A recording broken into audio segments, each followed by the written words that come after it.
Welcome back to another technical deep dive here in the Debug Zone. Today, we're tackling a big question and breaking it down with insights from other users.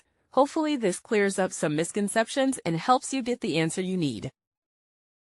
So buckle up, stay a little curious, and let's jump right in.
And that's a wrap.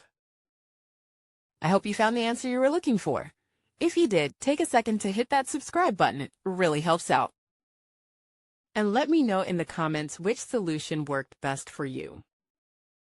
See you next time in the Debug Zone.